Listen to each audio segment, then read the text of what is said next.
देखो, आज की क्लास का ये टॉपिक है। सबसे पहले हम लोग समझेंगे क्वथनांक। क्या बोलो? ठीक है, वो ऐसे लिखा हुआ है, वो लिखा ठीक है, कंफ्यूज मत हो जाना। ठीक है, थोड़ा सा वो आप ऐसे लिख सकते हो, क्वथनांक कैसे लिखते हैं, जिसको आप इंग्लिश में क्या कहते हो? Boiling point. क्या कहते हो आप? बॉइलिंग पॉइंट कहते हो। ये जो बॉइलिंग पॉइंट होता है, ये जो क्वथनांक होता है, ये क्या चीज़ है बताओगे आप? हम्म, बोलो बोलो, क्या होता है ये बॉइलिंग पॉइंट? अच्छा, जिस टेम्परेचर पे कोई चीज़ बॉयल होता है। और कुछ? हाँ, और कोई बोले कुछ?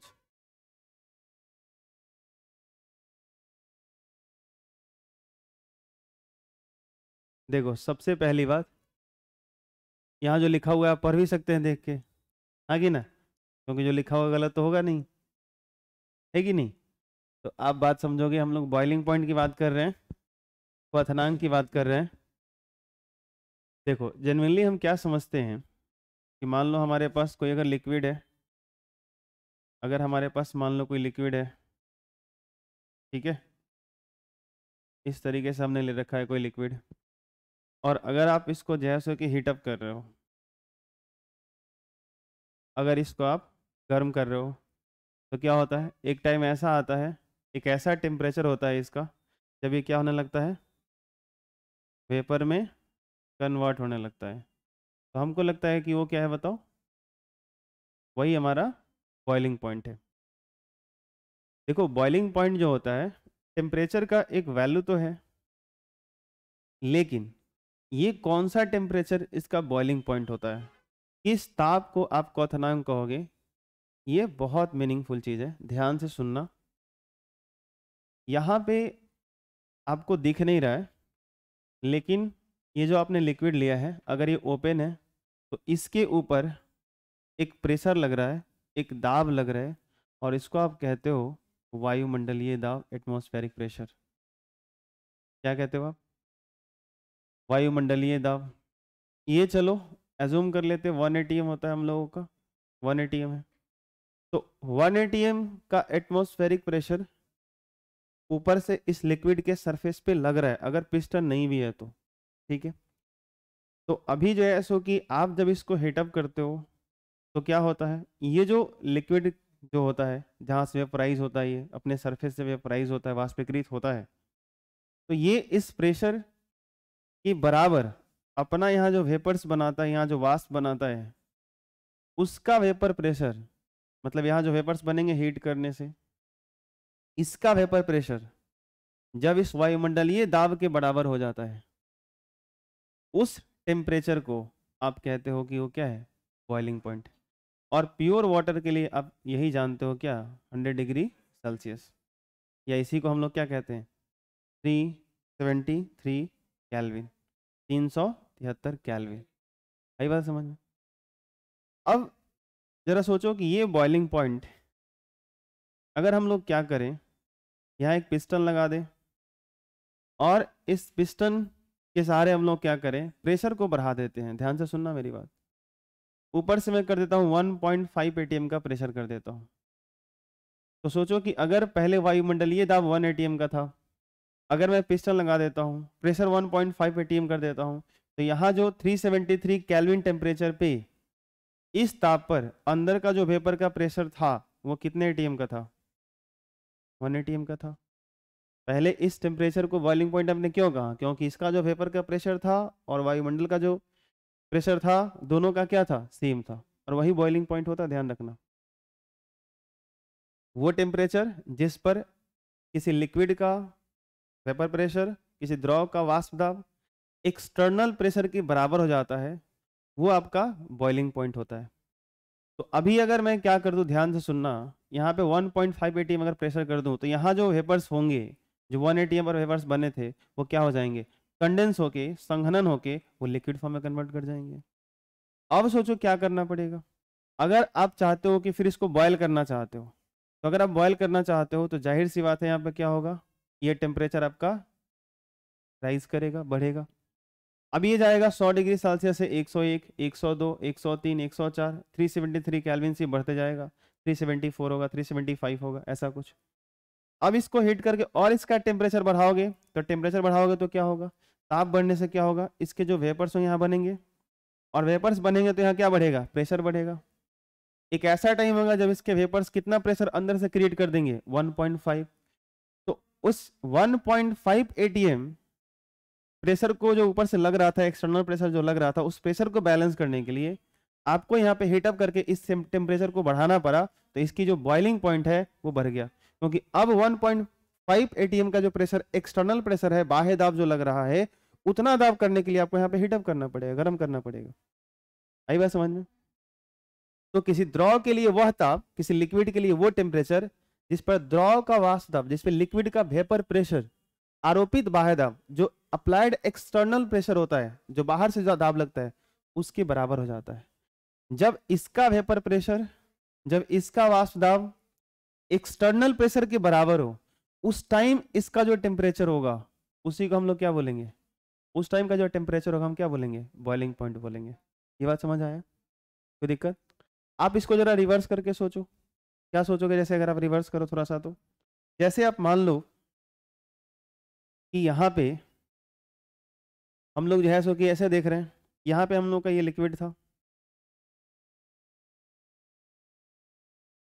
ये जो लिक्विड था, जब ये प्योर होता है, शुद्ध वाटर, मान लो प्योर वाटर मैंने ले लिया, शुद्ध जल ले लिया, और बाहर से जो एटमॉस्फेरिक प्रेशर है 1 एटीएम का, चाहे एक्सटर्नल प्रेशर मैं लगा रहा हूँ 1 एटीएम का, और अगर ये प्योर वाटर है और मैंने पहले रखा टेम्परेचर 373, 373 केल्विन, तो 373 केल्विन ताप पे शुद्ध जल का जहाँ वेपर्स होगा, जो वाष्प होगा, और इसका जो वेपर प्रेशर होता है वो आपका होता है इंटरनल जो प्रेशर है, वेपर प्रेशर, वो भी है 1 एटीएम का।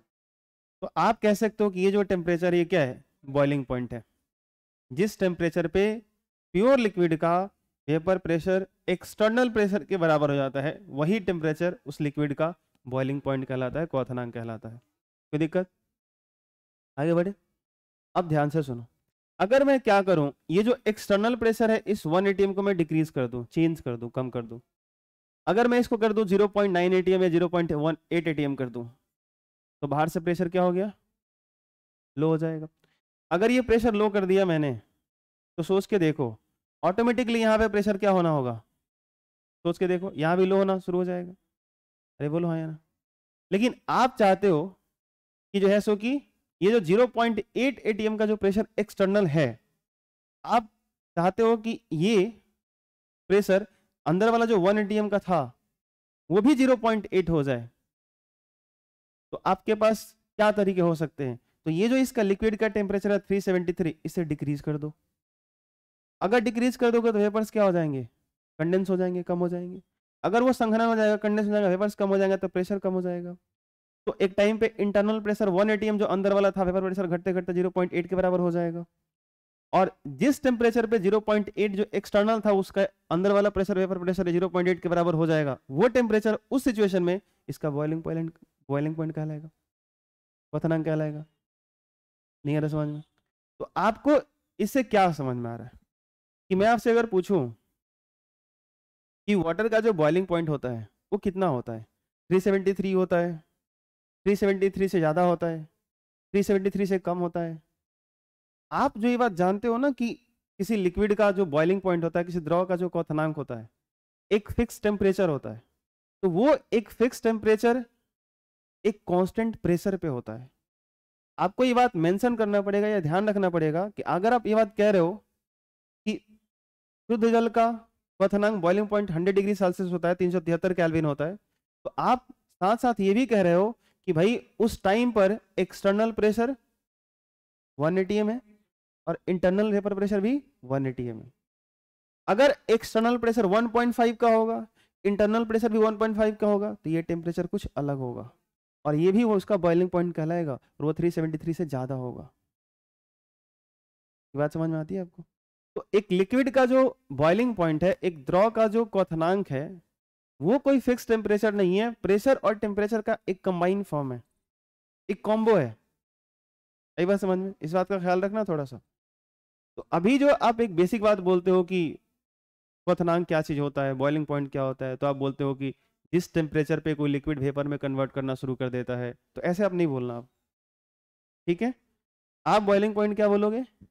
बॉइलिंग पॉइंट वो टेम्परेचर होता है जिस टेम्परेचर पे इस लिक्विड का vapour pressure applied external pressure आरोपित बाह्य दाब के बराबर हो जाता है, इस द्रव का वाष्प दाब आरोपित बाह्य दाब के बराबर हो जाता है, उस टाइम का जो टेम्परेचर होगा उसको हम क्या बोलेंगे? बॉइलिंग पॉइंट बोलेंगे। कोई दिक्कत? तो अगर मान लो अब मैं कुछ सिचुएशन फिक्स करता हूँ, वाटर प्योर है, शुद्ध जल है, बाहर का जो एक्सटर्नल प्रेशर है वो 1 atm का है, मैं सब मिटाता हूँ और कुछ चीजें कांस्टेंट करता हूँ। पहले तो ये चीज आपको समझ में आ गया कि एक लिक्विड का बॉइलिंग पॉइंट वैरी कर सकता है, चेंज कर सकता है, मेरा मोटो यही था समझाने का। आप देखना अमूमन तौर पे क्या होता है कि आप जब खाना वाना बनाते हो ना, तो ऐसे कोई अगर खुला बर्तन है, कढ़ाई है, तसला है, या कोई ऐसा ये है सस्पेन है, तो उसके अंदर आप खाना बना रहे हो तो काफ़ी टाइम लगेगा। लेकिन वही आप अगर कुकर के अंदर बना रहे हो तो बड़ा जल्दी बन जाता है। क्यों होता है ऐसा?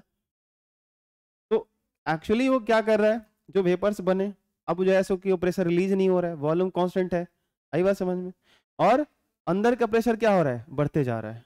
अंदर का प्रेशर क्या हो रहा है? बढ़ते जा रहा है, क्योंकि वेपर्स जो वो रिलीज नहीं कर रहे हैं, और आप यहाँ से हीट दिए जा रहे हो, वेपर्स बनते जा रहे हैं, बनते जा रहे हैं, और जो है कि टेम्परेचर बढ़ते जा रहा है तो प्रेशर बढ़ते जा रहा है। और उस प्रेशर को बैलेंस करने के लिए एटमॉस्फेयर तो प्रेशर नहीं बढ़ा रहा है, लेकिन हमने ढक्कन अच्छे से बंद करके रखा है, और वो ढक्कन ना फट रहा है ना टूट रहा है, तो वो भी अपना प्रेशर बढ़ाते जा रहा है, बढ़ाते जा रहा है, उसको अपने आप से बैलेंस करते जा रहा है। जिस दिन ऐसा होगा कि अंदर का वास्तव इतना तगड़ा हो गया, इतना तगड़ा हो गया कि उसको दीवार को तोड़ के निकल सके, तो निकल जाता है। लेकिन हम उसका एक अपना रेंज फिक्स किए होते हैं कि भैया इससे ज्यादा हुआ तो सीटी तुम उठ जाना, भैया को आने देना, निकलने देना। आई बात समझ में? तो वो करता क्या बेसिकली, अंदर जो वेपर का जो प्रेशर बढ़ते जाता है, तो एक्सटर्नल प्रेशर भी उस कुकर का जो ढक्कन है उससे बढ़ता है, और उसके कारण अंदर का जो लिक्विड होता है उसका टेम्परेचर रेज कर रहा है, बढ़ते जा रहा है, बढ़ते जा रहा है। तो क्या हो गई? बॉइलिंग पॉइंट भर गया। क्या भर गया? तो सोच के देखो, सोच के देखो कि जो अगर आप खाना बना रहे हो 100 डिग्री सेल्सियस पे, अगर उसको आप 102 डिग्री सेल्सियस पे बनाओगे तो क्या होगा? जल्दी पक जाएगा, है या ना? है कि नहीं? तो ये चीजें होती हैं कि वो टेम्परेचर जब हाई हो जाता है तो भोजन जो है जल्दी पक जाता है। समझ आ रही बात? तो एक लिक्विड के जो बॉइलिंग पॉइंट होते हैं वो प्रेशर के साथ मेंशन होता है, विदाउट प्रेशर आप उसको डिफाइन नहीं कर सकते। आई बात समझ में? ये चीज ध्यान रखिएगा। चलो आगे बढ़ते हैं। अब यहाँ पे मैं कह रहा था कि एक्सटर्नल प्रेशर कितना है बोलो? 1 atm का। इंटरनल प्रेशर जो है, यहाँ पे मैं टेम्परेचर क्या रखता हूँ? 373 केल्विन। मैं कुछ फिक्स कर रहा हूँ, फिर से सुन लो सही से। बाहर से मैं प्रेशर अप्लाई कर रहा हूँ 1 atm का। अब मैं कह रहा हूँ इस लिक्विड का टेम्परेचर है 373 केल्विन, तो आप मुझे बताओ इंटरनल प्रेशर यहाँ पे कितना होगा? 1 atm का। क्लियर है आपको? हाँ, 373 केल्विन पे, 373 केल्विन पे शुद्ध जल का जो वाष्प यहाँ बनता है उसका दाब, वेपर प्रेशर बाहर की तरफ, वो 1 atm होता है। और बाहर से ही मैं प्रेशर कितना लगा रहा हूँ? 1 atm। ये पिस्टन ना तो ऊपर जाएगा और ना ही ये पिस्टन नीचे आएगा, यहीं पे रुका रहेगा, हाँ या ना? कोई दिक्कत? और इसी टेम्परेचर को हम क्या कह रहे हैं इस सिचुएशन में? बॉइलिंग पॉइंट कह रहे हैं। कोई दिक्कत? ठीक है। अब समझना बात आगे। अब हमको करना क्या है कि किसी लिक्विड को वेपराइज करना है। क्या करना है? किसी लिक्विड को, कोई द्रव हमने ले लिया, ये शुद्ध जल हमने ले लिया, और इसको करना क्या है? वाष्पीकृत करना है, वेपराइज करना है, वेपर फॉर्म में कन्वर्ट करना है। मैं चाहता हूँ कि वेपर के फॉर्म में कन्वर्ट हो जाए, तो मैं कैसे कैसे कर सकता हूँ? क्या क्या तरीके हो सकते हैं इस लिक्विड को वेपर में कन्वर्ट करने के? तो देखो 2 तरीके होते हैं। वो 2 तरीके कौन कौन से हैं? पहला ये है कि आप टेम्परेचर को कांस्टेंट रखो, नियत ताप। टेम्परेचर को मत बदलो, लिक्विड के टेम्परेचर को मत बदलो, लेकिन दाब को चेंज कर दो, प्रेशर को बदल दो। क्या कर दो? प्रेशर को बदल दो। और यहाँ बदलने का मतलब प्रेशर को डिक्रीज करना है, इंक्रीज नहीं करना, घटाना है, बढ़ाना नहीं है। कैसे? समझाता हूँ। फिर दूसरा तरीका है कि एक और तरीका है कि प्रेशर को आप कांस्टेंट कर लो और फिर टेम्परेचर को आप चेंज कर दो। मतलब अगर टेम्परेचर कांस्टेंट रखना है तो प्रेशर चेंज करने पड़ेंगे, और अगर प्रेशर कांस्टेंट रखना है तो टेम्परेचर चेंज करने पड़ेंगे। ये 2 तरीके हो सकते हैं किसी लिक्विड को वेपराइज करने का, किसी द्रव को वाष्पीकृत करने का। समझाता हूँ, फिर वापस आप यहाँ आ जाओ। चलो यहीं पे कर लेते हैं फिर से इसका डायग्राम। मान लो हम लोग देखो, दो कंडीशन मैंने यहाँ पे क्रिएट किया हुआ है। ये दो तरीके से कर सकते हैं। दोनों में पहला तरीका क्या है, नियत ताप पर दाब को परिवर्तित करके। अब जिस लिक्विड को आप वेपर के फॉर्म में कन्वर्ट करना चाहते हो, वो हो सकता है प्योर हो, अकेला हो, और हो सकता है हमको लिक्विड फॉर्म में क्या हो, कोई सॉल्यूशन हो। चैप्टर तो सॉल्यूशन ही चल रहा है, बाइनरी सॉल्यूशन है, ए और बी दो कंपोनेंट मिला करके हम लोग पूरा कहानी कर रहे हैं। तो यहाँ पे जैसे कि जैसे मान लो यहाँ पे हम लोगों का एक प्योर कोई भी लिक्विड है, इसके अंदर हमने क्या करा, कोई एक प्योर लिक्विड ले लिया, और कोई क्यों वाटर ही लेते हैं। अब अगर मान लो कि इसके अंदर हमने वाटर ले लिए, और अब मैं यहाँ पे कहूँ कि इसका टेम्परेचर मैंने बोला 373 केल्विन है, तो आप मुझे बताओ यहाँ अगर मैं पिस्टन लगा दूँ तो यहाँ पे जो कुछ वेपर्स होंगे, इसका प्रेशर अंदर से कितना होगा। 373 केल्विन पे जो प्योर वाटर होता है, जो शुद्ध जल होता है, उसके वेपर का प्रेशर, शुद्ध जो जल का वाष्प दाब होता है, वो कितना होता है, 1 atm का।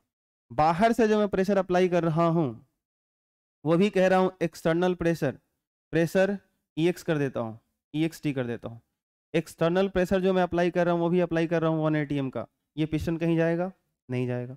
अब आप पढ़ो पहला वाला पॉइंट, नियत ताप पर इस टेम्परेचर को चेंज नहीं करना है। इस लिक्विड का जो टेम्परेचर है 373 केल्विन, जितना ताप पर ये है, जितना गर्म है, उतना ही गर्म इसको रखना है, उसी टेम्परेचर पे रखना है। और इसको मुझे करना क्या है, इस पूरे लिक्विड को वेपर के फॉर्म में कन्वर्ट कर देना है। तो मैंने क्या लिखा, टेम्परेचर कांस्टेंट रखो और दाब को परिवर्तित कर दो, प्रेशर को चेंज कर दो, प्रेशर को आप बदल दो। तो प्रेशर को बदलने का क्या मतलब है, ध्यान से सुनना, प्रेशर कैसे बदलेगा और कैसे होगा। जो ऊपर का प्रेशर है, ये जो 1 atm का प्रेशर था, 1 atm का जो ऊपर से एक्सटर्नल प्रेशर है, इसको आप क्या कर दो, थोड़ा सा कम कर दो, 0.9 कर दो, 0.8 कर दो। ऊपर का प्रेशर हमने कितना कर दिया, 0.8 atm प्रेशर कर दिया मैंने। अब अगर ये प्रेशर डिक्रीज हो गया, तो यहाँ पे जो है सो कि प्रेशर हम लोगों ने कितना कर दिया, ऊपर वाला प्रेशर मैंने 0.8 कर दिया, प्रेशर को चेंज कर दिया मैंने। अब ध्यान से सोचो, अगर ऊपर का प्रेशर लो हो गया, अंदर का प्रेशर इस टेम्परेचर पे ये था 1 atm का था, तो नीचे वाला प्रेशर हाई हो गया, ऊपर वाला लो है, तो ये पिस्टन कहाँ जाएगा, ये पिस्टन ऊपर भागना शुरू कर देगा। जैसे ही ऊपर भागेगा तो यहाँ का वेपर्स क्या होगा, इसका प्रेशर क्या होगा, लो होगा। प्रेशर लो होगा, टेम्परेचर कांस्टेंट है, ये इधर से लिक्विड क्या होगा, और वेपराइज हो जाएगा, है या ना। तो और वेपराइज होगा, यानी फिर से प्रेशर वापस क्या हो जाएगा, 1 atm। क्योंकि आप क्या कहते हो, ध्यान सुनना, आप ये बात ऐसे भी कहते हो ना कि किसी भी लिक्विड का, अगर ये वाटर है, तो जो वाटर का जो प्योर फॉर्म में जो वेपर प्रेशर होगा, वो क्या होता है, कांस्टेंट होता है। अरे बोलो हाँ या ना, इसलिए तो आप कहते हो कि वो कांस्टेंट होता है, हाँ या ना। ये बात आपको समझ में आ रही है। तो हमेशा ये लिक्विड क्या करेगा, अपने वेपर प्रेशर को 1 atm मेंटेन करने की कोशिश करेगा इस टेम्परेचर पे। तो ये पिस्टन ऊपर जाएगा, वाटर वेपराइज होगा, प्रेशर फिर से 1 atm, ऊपर का प्रेशर 0.8 ही अब है, ऊपर से एक्सटर्नल प्रेशर 0.8 है, प्रेशर अभी भी लो है, नीचे का प्रेशर फिर से 1 atm हो गया। फिर क्या होगा, पिस्टन ऊपर भागेगा, स्पेस फिर आएगा, प्रेशर लो होगा, फिर वाटर अपने आप को वेपराइज करेगा, फिर प्रेशर 1 atm, ऊपर 0.8, पिस्टन फिर ऊपर जाएगा, फिर ये जो वाटर वेपराइज होगा, फिर पिस्टन ऊपर जाएगा, फिर वाटर वेपराइज होगा, फिर पिस्टन ऊपर जाएगा, ये सिलसिला चलता रहेगा। और बोले हो गया। धीरे धीरे धीरे धीरे क्या होगा, जो लिक्विड आपने ले रखा था, लिक्विड फॉर्म में वाटर ले रखा था, ये मैक्सिमम क्या होगा, धीरे धीरे सब वेपर में कन्वर्ट होना शुरू हो जाएगा। अरे हाँ ना बोलो। तो हमको क्या करना था, वेपराइजेशन ही समझना था। अच्छा सोच के देखो, यहाँ 0.8 की जगह मैं, नीचे का प्रेशर 1 atm था वेपर प्रेशर, ऊपर 0.8 की जगह मैं 0.6 करता, तो क्या होता, क्या फर्क आता, वेपराइज ये जो है सो कि होता, लेकिन और तेजी से होता। अगर 0.5 कर देता और भयंकर होता, हाँ ना बोलो। ये बात समझ में आ रही है आपको, ठीक है। तो आप ऊपर वाला प्रेशर अगर आप लो करते हो, प्रेशर अगर आप कम कर देते हो, नीचे वाला प्रेशर आपका जो है सो अपने आप को मेंटेन करने के लिए, ये पूरा का लिक्विड धीरे धीरे लिक्विड पूरा क्या हो जाएगा, वेपराइज हो जाएगा। आई बात समझ में। तो प्योर केस में ऐसा हो रहा है। अच्छा वापस जरा सोचो इसको कि अगर हम लोग का ये पूरा पेपर बन चुका है, ये वाला सिचुएशन सोचो अब, ये पूरा पेपर बन चुका है, ठीक है। अब ऐसा हो जाए कि हम लोगों का ऊपर से जो पिस्टन है वो 0.8 एटीएम का प्रेशर पे था, अंदर भी एक टाइम पे क्या हो जाएगा 0.8 एटीएम का प्रेशर हो जाएगा। ये बात समझ में आ रही है? एक टाइम पे जब ये पूरा वाटर वेपराइज हो चुका होगा, वाष्पीकृत हो गया होगा, तो अंदर का प्रेशर 1 एटीएम होगा, बाहर का प्रेशर तभी क्या था 0.8 ही था। लेकिन सोच के देखो, क्या अभी 0. अभी अब इसके अंदर वाटर तो है नहीं, तो क्या होगा, पिस्टन ऊपर जाएगा कि नहीं जाएगा? वो सिचुएशन सोचो जब पूरा पानी वेपर में बदल चुका है, तो प्रेशर उस टाइम पे जस्ट अभी खत्म हुआ, तो उस टाइम पे अंदर का प्रेशर 1 एटीएम होगा, बाहर का प्रेशर 0.8 है, तो पिस्टन कहाँ जाएगा? ऊपर। ऊपर का प्रेशर लो है, नीचे का प्रेशर हाई है, पिस्टन ऊपर जाएगा। तो अब जब पिस्टन ऊपर जाएगा तो अब तो पानी ही नहीं है कि पानी अपने आप को वेपराइज करके फिर से प्रेशर को 1 एटीएम कर दे, तो क्या होगा, अब अंदर का भी प्रेशर डिक्रीज करना शुरू कर जाएगा। सोचो हाँ या ना? तो क्या होगा, 1 एटीएम से 0.9 होगा, 0.8 होगा, घटेगा ना। एक टाइम पे क्या हो जाएगा, जो एक्सटर्नल प्रेशर 0.8 था वही प्रेशर इंटरनल होगा। ये बात समझ आती है आपको? कोई दिक्कत? अब इसी चीज को रिवर्स सोचो कि 0.8 एटीएम का प्रेशर ऊपर से भी है, 0.8 एटीएम का प्रेशर नीचे से भी है। आप क्या कर रहे हो, प्रेशर बढ़ा रहे हो, आपने क्या कर दिया 0.9 कर दिया। 0.9 करोगे क्या होगा, नीचे का कितना था 0.8, ऊपर का प्रेशर क्या हो गया हाई, नीचे का क्या हो गया लो, पिस्टन नीचे आएगा। पिस्टन नीचे आएगा तो गैसेस क्या होंगे, दबेंगे, कंडेंस होंगे, संघनन होगा। अरे हाँ ना बोलो, ये बात समझ आ रही? कोई दिक्कत? तो क्या होगा, जैसे ही वो कंडेंस होगा तो प्रेशर बढ़ेगा, तो नहीं चाहेगा कि पिस्टन नीचे की तरफ है। अरे बोलो हाँ या ना? आप इसको और प्रेशर बढ़ा दो, इस प्रेशर को बढ़ा करके आप क्या कर दो 1 एटीएम, क्या कर दो, जैसे ही प्रेशर को 1 एटीएम बढ़ा करके आप करोगे, उस टाइम पे सोच के देखो, लिक्विड का ये जो है वाटर वेपर का कुछ पार्ट आज कह लो कि एक सिंगल ड्रॉप वाटर के फॉर्म में कन्वर्ट होगा। ये बात आपको समझ में आ रही है? होगा या नहीं होगा? नहीं होगा। 1 एटीएम प्रेशर पे क्या होगा, 1 एटीएम प्रेशर पे क्या होगा, अगर ये पूरा वेपर के फॉर्म में कन्वर्ट हो चुका था, पूरा ये वेपर के फॉर्म में कन्वर्ट हो चुका था, तो अंदर का प्रेशर कितना है? अरे जब उसको दबाओगे, कंडेंस करोगे, तो फिर नीचे से प्रेशर बढ़ेगा ना, वॉल्यूम कम होगा, प्रेशर बढ़ेगा ना। तो प्रेशर बढ़ेगा तो फिर एक टाइम पे अंदर का ही प्रेशर बढ़ रहा है, तो तुम्हें भी तो बढ़ाना पड़ रहा है। तो 1 एटीएम तुमने कर दिया, 1 एटीएम ये कर दिया। अब कब होगा, आपको क्या करना पड़ेगा, अब एक्सटर्नल प्रेशर 1 एटीएम से ज्यादा करना पड़ेगा। क्योंकि अगर 1 एटीएम ही रखोगे तो जैसे ही यहाँ पे पानी बनेगा 1 एटीएम पे, फिर इसका जो वेपर प्रेशर होगा फिर तो अपने आप को कन्वर्ट करके वेपर बना के 1 एटीएम रखा ही रहेगा। तो तुम बाहर से भी 1 लगा रहे हो, अंदर से भी 1 है, तो फिर पिस्टन नीचे आएगा क्यों, तो बाकी गैसेस कंडेंस कैसे होंगे? अरे बोलो हाँ या ना? ये बात समझ आ रही? तो जैसे ही प्रेशर 1 एटीएम से थोड़ा सा ज्यादा होगा, यानी अब इस प्रेशर को आप जो है सो कि ये जो 0.8 था, 0.9 था, 1 आप सोच रहे थे, इसको आप कर दो ऐसा कुछ 1.1 एटीएम, बढ़ा दो 1.1 कर दो, 1.2 कर दो, 1.01 कर दो। 1 एटीएम से जैसे बढ़ा दोगे तो ऊपर का प्रेशर क्या है हाई, नीचे का प्रेशर क्या है लो। कैसे लो है 373 केल्विन पे। भैया ये जो प्योर अपना जो लिक्विड है ना, इधर 1 एटीएम से ज्यादा हो ही नहीं सकता, 1 एटीएम ही रहेगा। तो ऊपर हाई, नीचे पिस्टन, गैसेस वेपर्स दबेंगे, कंडेंस होंगे। अब क्या होगा, वाटर का फर्स्ट बबल बनेगा, थोड़ा सा अमाउंट पानी के फॉर्म में कन्वर्ट कर जाएगा। कोई दिक्कत? अभी भी वेपर्स क्या है बहुत ज्यादा, अरे हाँ कि ना, वेपर्स क्या है बहुत ज्यादा। क्या होगा, अंदर का प्रेशर 1 एटीएम, बाहर पिस्टन कितना लगा रहा है 1.1 एटीएम, बाहर प्रेशर हाई, ये लो, गैसेस और दबेंगे, वेपर्स और दबेंगे, और कंडेंस होगा, पानी और बनेगा। अरे बोलो हाँ या ना? ये कंटिन्यूअसली ऊपर का प्रेशर हाई है, लेकिन नीचे का प्रेशर इस टेम्परेचर पे 1 एटीएम ज्यादा हो नहीं सकता। बोलो हाँ या ना? तो अगर ये अंदर का प्रेशर हमेशा लो रहेगा, धीरे धीरे क्या होगा, सारा जो वेपर्स है वो वाटर में कन्वर्ट होते होते होते होते होते होते क्या हो जाएगा, वो पूरा का पूरा पानी में वो कन्वर्ट कर जाएगा। आई बात समझ में? कोई दिक्कत? ठीक है। तो इस तरीके से कुछ आप जो है सो कि एक प्योर वाटर को कांस्टेंट टेम्परेचर पे, नियत ताप पर प्रेशर को कम करके वेपर के फॉर्म में कन्वर्ट कर सकते हो।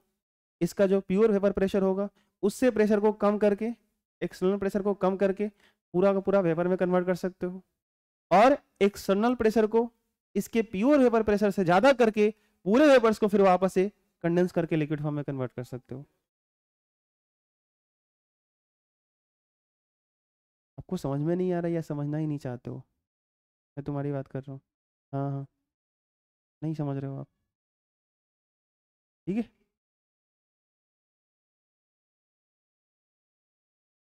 इसको समझने से पहले मेरी अहमियत समझा करिए कि मैं क्या पढ़ा रहा हूँ, ठीक है।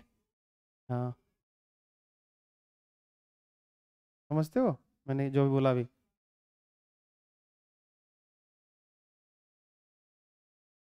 तो एक हम लोगों का क्या बोलते हैं, प्योर वाटर के केस में क्या हो रहा है, ये पूरा सिनेरियो आपको समझ में आया। अब एक चीज हम लोग यहाँ पे कह सकते हैं कि अगर, ध्यान से सुनना, अगर मैं आपसे बोलूँ यहाँ पे एक लाइन ड्रॉ कर देता हूँ और यहाँ लिखता हूँ 373 केल्विन पे प्रेशर जो है 1 atm का अगर है, तो मैं आपसे पूछूं कि 373 केल्विन अगर प्योर वाटर का टेम्परेचर हो, कितना हो, 373 केल्विन टेम्परेचर हो, तो वेपर प्रेशर अंदर का कितना होता है, 1 atm का। और बाहर से अगर एक्सटर्नल प्रेशर भी 1 atm लगाऊं, तो आप मुझे बताओगे इस लाइन पे मुझे कौन कौन सा फेज देखने को मिलेगा, लिक्विड फेज देखने को मिलेगा, वेपर फेज देखने को मिलेगा, कौन सा मिलेगा, द्रव अवस्था मिलेगा, गैसीय अवस्था मिलेगा, या दोनों मिलेगा? आंसर है दोनों मिलेगा। क्या मिलेगा? लेकिन लेकिन अगर अगर अगर मैं एक्सटर्नल प्रेशर, जो बाहर से जो पिस्टन पे प्रेशर लग रहा था, वो प्रेशर मैं क्या कर दूं, हाई कर दूं, 1 atm से हाई कर दूं, ये जो प्रेशर है, अगर ये 1 atm से प्रेशर ज्यादा कर दिया जाए, एक्सटर्नल प्रेशर जो है सो कि 1 atm से ज्यादा कर दिया जाए प्योर वाटर के केस में, तो बताओ कौन सा फेज देखने को मिलेगा, सिर्फ लिक्विड फेज या सिर्फ गैसियस फेज या फिर दोनों? सिर्फ लिक्विड फेज। कौन सा? अगर एक्सटर्नल प्रेशर बाहर से जो दाब है अगर 1 atm से ज्यादा है, इस टेम्परेचर पे 1 atm से ज्यादा है, तो ये सिर्फ और सिर्फ लिक्विड फेज में दिखेगा। सिर्फ हम लोगों को ये किस अवस्था में दिखेगा, द्रव अवस्था में दिखेगा। ये जो प्योर वाटर है सिर्फ लिक्विड फेज में मिलेगा। क्लियर? अगर प्रेशर, अगर एक्सटर्नल प्रेशर 1 atm से इस टेम्परेचर 373 केल्विन पे 1 atm से क्या हो जाए, कम हो जाए, तो क्या होगा, पूरा या थोड़ा सा? हमको ये पूरा, ये जो प्योर वाटर है, ये पूरा गैसियस फेज में दिखेगा या लिक्विड फेज में दिखेगा या दोनों में? ये पूरा का पूरा गैसियस फेज में दिखेगा, क्योंकि जैसे ही एक्सटर्नल प्रेशर 1 atm से कम करोगे, अंदर अपना हमेशा ये प्रेशर 1 atm बनाने के चक्कर में पिस्टन को धकेलता जाएगा, धकेलता जाएगा, धकेलता जाएगा, और ये बेचारा वाटर धीरे धीरे वेपराइज होता जाएगा, होता जाएगा, होता जाएगा, और एक टाइम पे पूरा लिक्विड वेपर के फॉर्म में रहेगा, तो ये गैसीय अवस्था में रहेगा। आई बात समझ में? ये पूरा का पूरा वाष्प के फॉर्म में रहेगा, वेपर के फॉर्म में रहेगा, पूरा वेपराइज हो जाएगा। ये पूरी कहानी समझ आती है आपको? कोई कन्फ्यूजन? आगे बढ़ सकते हैं, वापस आते हैं। अब सॉल्यूशन के केस में क्या होता है देखते हैं।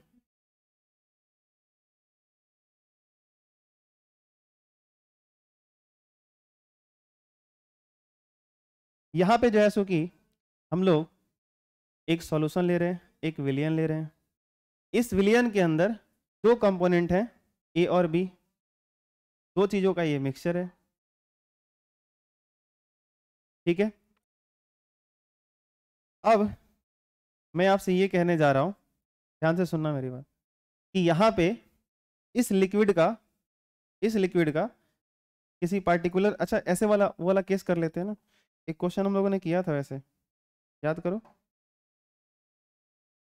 ये रहा पिस्टन, यहाँ पे इसके इन दोनों के कुछ रहे वेपर्स, मैं व्हाइट कलर से दिखा रहा हूँ, लेकिन दोनों के कुछ वेपर्स होंगे, ए का भी कुछ होगा, बी का भी कुछ होगा। तो आपको वो वाला केस याद है, एक क्वेश्चन हमने किया था 3 कंडीशन में सॉल्यूशन का। हाँ, एक विलियन है ए और बी का, और जब थोड़ा सा वेपराइज हुआ है, थोड़ा सा, तो यहाँ पे जो वेपर का प्रेशर है, वाष्प का जो दाब है, वो कितना था, बोलो? पहले वाले कंडीशन में जो वेपर प्रेशर आया था पीटी, वो कितना आया था, 50 टॉर। प्लीज वो डेटा याद रखना, काम का चीज है। दूसरे वाले कंडीशन में कितना आया था, 25 टॉर। अच्छा 45 टॉर, देख लीजिए आप थोड़ा ध्यान से, 45 टॉर। तीसरे वाले में शायद 37.5 था, यही था ना, 37.5 टॉर, ऐसा ही कुछ था ना? हाँ, ये कब का वेपर प्रेशर था, जब इस सॉल्यूशन ए और बी का जो सॉल्यूशन हमने बनाया था वो थोड़ा सा वेपराइज हुआ था, आई बात समझ में? ऑलमोस्ट हम लोग नेग्लिजिबल मानते हैं, क्योंकि अगर आप याद करो सही से तो हम लोग जो मोल फ्रैक्शन वाला इस्तेमाल करते हैं जीटा या जीटा भी, एक्स से एक्स भी, वो पूरा हम लोग लिक्विड फेज वाला ही इस्तेमाल करते हैं शुरू वाले कंडीशन में, आई बात समझ में? और ये वाला कब था? जब हमने ये माना था कि इसका ए का 0.5 मोल वेपराइज हो चुका है, इसका 0.5 हुआ था तो इसका कितना हुआ था? अगर ए का 0.5 हुआ था तो बी का कितना हुआ था? निकाला था हम लोगों ने, आंसर याद है? बी का कितना हुआ था? एनवी कितना आया था? नहीं याद है, डेटा याद रखना, खैर कोई नहीं, चलो वापस आ जाओ। तो अब समझना बात कि जब इस ए के इसमें जो कंपोनेंट ए था उसका अच्छा खासा 0.5 मोल अगर वेपराइज हुआ था, तो जो वेपर प्रेशर आया था, जो इस पिस्टन के नीचे वेपर प्रेशर था, वो कितना था? 45 टॉर था, 45 टॉर था। मैं ये कहने जा रहा हूं कि पहले इनिशियल वाला केस सोचो, शुरुआत वाला केस सोचना। मैं क्या कर रहा हूं, ये पिस्टन जो ऊपर से एक्सटर्नल प्रेशर लगाया जा रहा है, अगर मान लो ये 50 टॉर है और यहाँ पे कुछ टेम्परेचर है, मान लो यहाँ पे इसका कुछ टेम्परेचर है, मान लो T, और इस टेम्परेचर T पर इसका जो ये वेपर प्रेशर है, ये जो वाष्प दाब है, ये है 50 टॉर। शुरू में तो यही होगा इनिशियली, हाँ या ना? तो उस टाइम इसका कुछ टेम्परेचर होगा। तो अब सोच के देखो कि इस टेम्परेचर पे इस सॉल्यूशन का जो इंटरनल वेपर प्रेशर है, जैसे कि हम लोगों का ये 50 टॉर है, और बाहर से हम लोग कितना लगा दें? 50, तो ये पिस्टन कहीं नहीं जाने वाला। अब मैं चाहता हूं कि ये सॉल्यूशन वेपराइज हो, ध्यान से सुनना। अब मैं चाहता हूं कि ये सॉल्यूशन वेपराइज हो, जैसे मैं चाहता था कि यहाँ पे पानी वेपराइज हो, तो मैंने क्या किया था? ऊपर का प्रेशर लो कर दिया था, और मैंने एक बार 1 atm से हटा करके एक्सटर्नल प्रेशर, जैसे ही मैंने 1 atm हटा करके 0.8 करा था, 0.9 करा था, थोड़ा सा मैंने कम कर दिया था, उसके बाद क्या हुआ? धीरे धीरे धीरे धीरे ऑटोमेटिकली ये पूरा का पूरा पानी वेपराइज हो गया, है ना? बोलो, जस्ट मैंने प्रेशर एक्सटर्नल वाला थोड़ा सा लो किया, ये पूरा वेपराइज हो गया। यहाँ पे ध्यान से सोचना क्या होगा। ये 50 टॉर एक्सटर्नल प्रेशर पहले है, इसको मैं चेंज करता हूं और इसको मैं कर देता हूं 49 टॉर। कितना कर दिया मैंने? 49। जैसे ही मैंने 49 किया, ऊपर का प्रेशर लो हुआ, नीचे का वेपर प्रेशर 50 था इनिशियल, याद करो शुरू में जो थोड़ा सा वेपर बना था उसका वेपर प्रेशर पीटी कितना आया था? 50 टॉर आया था।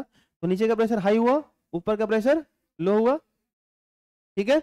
लेकिन जैसे ही ये पिस्टन ऊपर गया, इसमें से लिक्विड और वेपराइज होंगे, और होंगे तो ध्यान से सोचो क्या हुआ था कि जब ये वेपराइज होता है तो एक लाइन मैंने पढ़ाया था कि सॉल्यूशन विलयन में जब दो अवयव मिक्स्ड होते हैं और उनके जब वेपर्स बनते हैं, तो उनके वेपर प्रेशर जो होता है वो कांस्टेंट नहीं रहता, वो डिक्रीज करता है, चेंज करता है, और चेंज करने में डिक्रीज करता है, घटता है।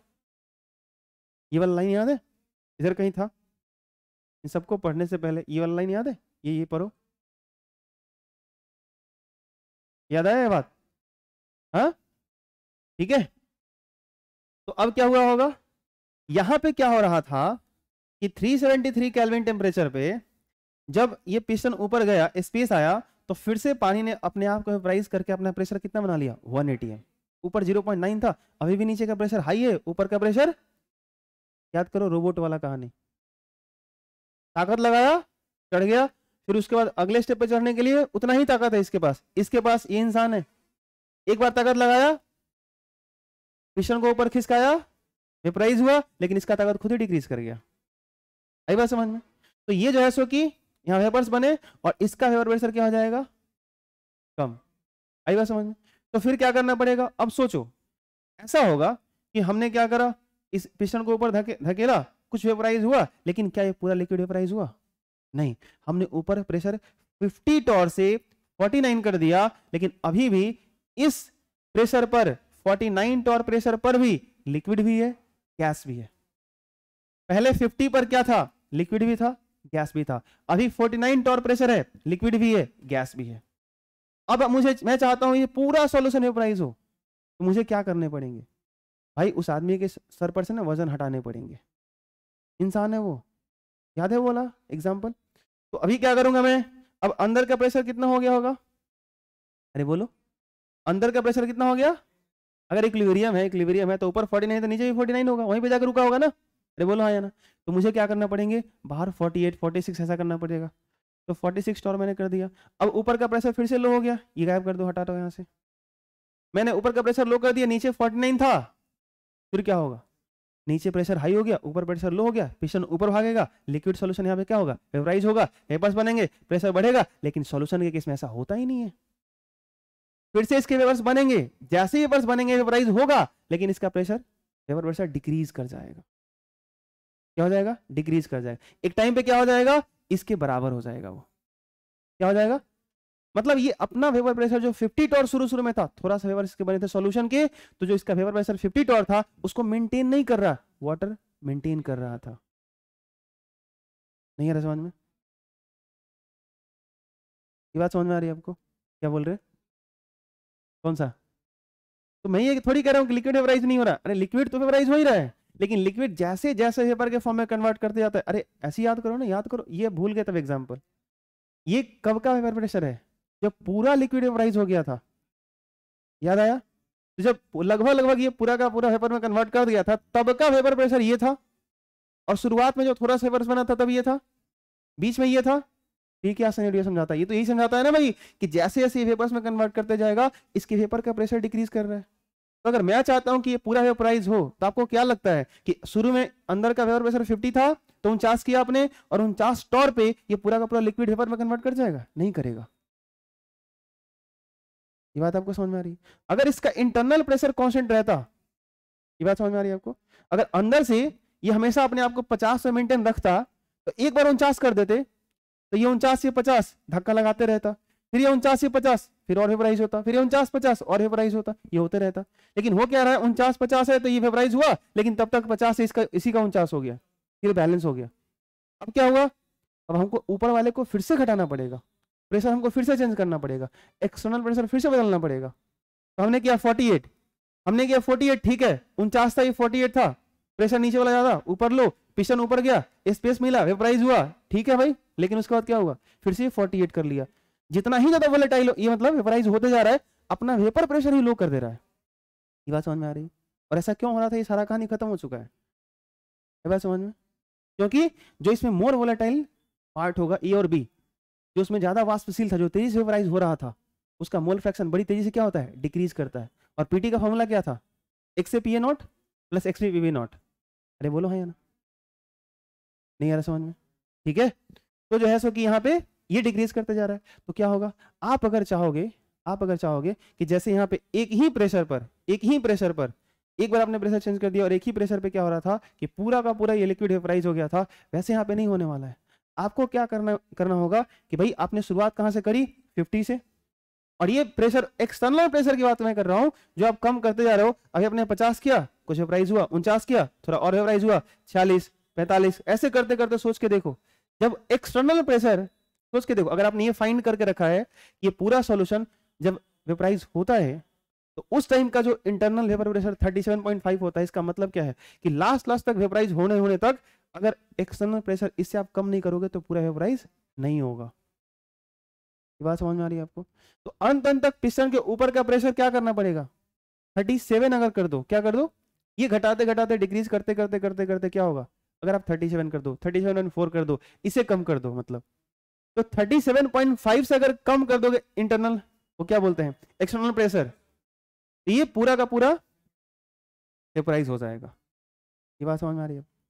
तो अगर मैं आपसे यहां पर पूछूं, सवाल आपसे ये करूं, अगर मैं आपसे सवाल ये करूं कि भाई मेरे को बताओ, जब 50 टॉर एक्सटर्नल प्रेशर है, तो मुझे कौन सा फेज मिल रहा है, liquid, gaseous phase, liquid phase, या दोनों, दोनों मिल रहे हैं। अगर मैं इस 50 टॉर के प्रेशर से अगर मैं ज्यादा कर दूं, अगर ये जो बाहर से प्रेशर लग रहा था, अगर मैं 50 से बढ़ा दूं, ज्यादा कर दूं, पी एक्सटर्नल मैं ज्यादा कर दूं, इस एग्जांपल के लिए बात कर रहा हूं, 50 टॉर से मैं ज्यादा कर दूं, तो क्या होगा, ओनली क्या मिलेगा, लिक्विड फेज में मिलेगा, ये लिक्विड सोल्यूशन मिलेगा। क्योंकि जो थोड़े से वेपर्स बने हैं वही बेचारे क्या हो जाएंगे, कंडेंस हो जाएंगे, है या ना। और अगर मैं कर दूं, ध्यान से सुनना, 50 टॉर से कम कर दूं, तो ये पूरे के पूरे क्या हो जाएंगे, वेपराइज हो जाएंगे, जो कि गलत है। यही तो सिखा रहा हूं कब से, यही तो सिखा रहा हूं कि 50 से कम करोगे तो सिर्फ 50 से कम करने पे पूरा लिक्विड खत्म ही नहीं होगा, आपको क्या करने पड़ेंगे, 49 करने पड़ेंगे, 48 करने पड़ेंगे। ये प्रेशर घटाते घटाते तो इस टाइम इन सब प्रेशर पे क्या होगा, अगर आपका एक्सटर्नल प्रेशर 50 रहा, 49 रहा, 80 रहा, 30 रहा, 37 रहा, 36 रहा, ये सब केस में जब जाओगे ना तो इस सिचुएशन में क्या होगा, वो वेपराइज होते जाएगा। तो इसका क्या होगा, यहां से इधर कुछ रेंज आ जाएगा, परास ऐसा कुछ, ये बात समझ में है? और कितना से सोच के देखो, अगर मुझे पूरा वेपर फॉर्म में चाहिए तो मुझे क्या करना पड़ेगा, सोचो ये प्रेशर कितना से लो होना चाहिए, 37.5 टॉर से, है ना? तो अगर प्रेशर 37.5 टॉर से नीचे होगा तब जा करके ये पूरा सॉल्यूशन मेरे को किस फॉर्म में मिलेगा, गैसियस फेज में मिलेगा, वेपर फेज में मिलेगा। आया समझ? नहीं है? लेकिन अगर प्रेशर 50 और 37.5 के बीच में है तब, अगर एक्सटर्नल प्रेशर 40 है तब लिक्विड भी मिलेगा, कुछ वेपर से भी मिलेंगे। ये कुछ समझ आया? नहीं है? कोई दिक्कत? आप एक चीज याद करो सही से, हम लोग जब सॉलिड स्टेट पढ़ रहे थे, ठोस अवस्था, तो उसमें हमने एक टर्म डिफाइन करा था, शार्प मेल्टिंग पॉइंट, याद आया? हाँ, तीक्ष्ण गलनांक और क्वथनांक, sharp melting point, boiling point, जो क्रिस्टलाइन सॉलिड होते हैं, जो क्रिस्टलीय ठोस होते हैं। हाँ, ये क्या होता? बड़ी अच्छी नींद आ रही है आपको, एकदम मंत्र मुग्ध हो क्या पढ़ाई कर रहे हो।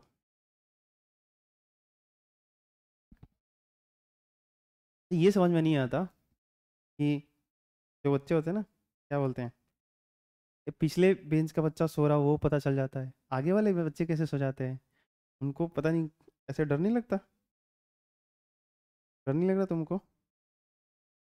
जो क्रिस्टलीय ठोस होते हैं वो जब किसी चीज पे मेल्ट होते हैं, पिघलते हैं, जिनमें एक ही तरह के पार्टिकल होते हैं, सोच के देखो, ऐसा याद है, जिनका अरेंजमेंट रेगुलर होता है, तो उनकी कहानी क्या थी कि वो एक ही टेम्परेचर पे पूरा का पूरा मेल्ट हो जा रहा है।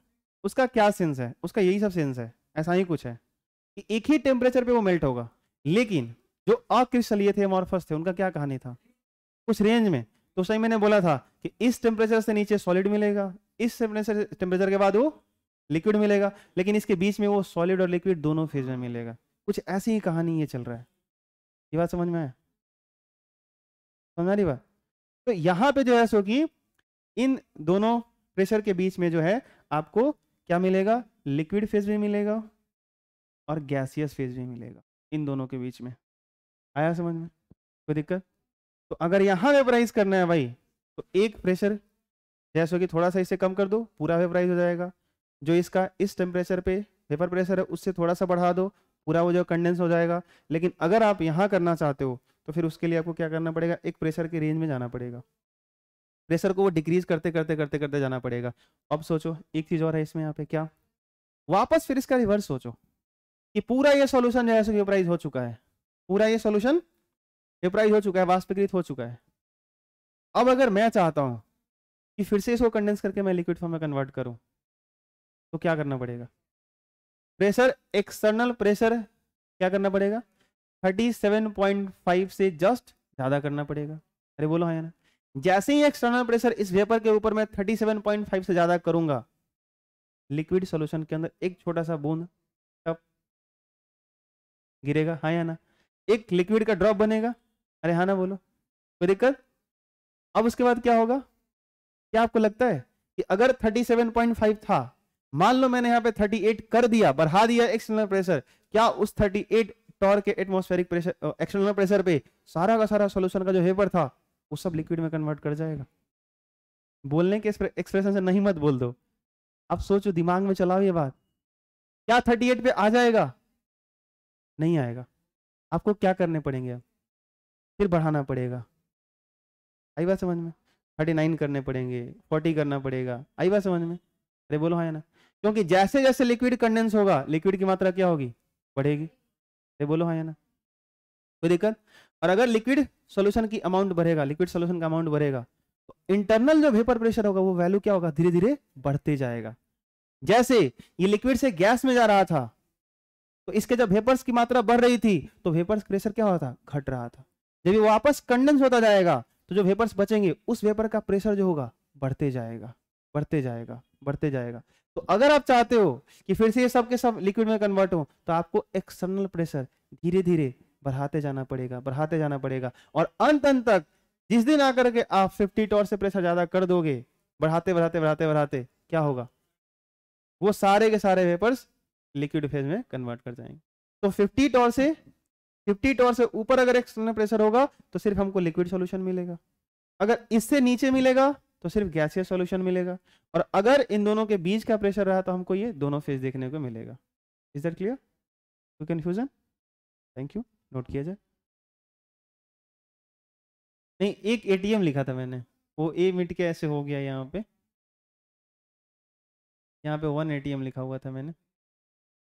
नहीं नहीं, इधर वाले के लिए मैं पीला कर देता हूँ, रुक जाओ। यहाँ प्रेशर कितना था? 1 एटीएम। 1 एटीएम से ज़्यादा होगा तो ऐसा होगा, 2 होगा तो ऐसा होगा। तो उधर वाले कंटेनर के लिए ये है, इधर वाले कंटेनर के लिए ये सब डेटा है। हाँ, तो आग्रह मैं आपसे ये कर रहा था कि आज आप घर पे जाइएगा, कॉपी फिर से उठाइएगा और इनको ना 2-4 बार पढ़िएगा, ठीक है? क्यों 2-4 बार पढ़िएगा? क्योंकि इसके बाद जो मैं कल बताऊंगा वो बताऊंगा इसका ग्राफ, ठीक है? और अगर ये बात पूरा आपके जहन में नहीं बैठा है तो ग्राफ आपको बहुत दिक्कत करेगा, परेशान हो जाएंगे आप, ठीक है? और 2 ग्राफ मुझे बताने हैं और बहुत इंपॉर्टेंट है वो, ठीक है? तो प्लीज़ इसको आप 2 बार कॉपी पलट के अच्छे से देख लेना,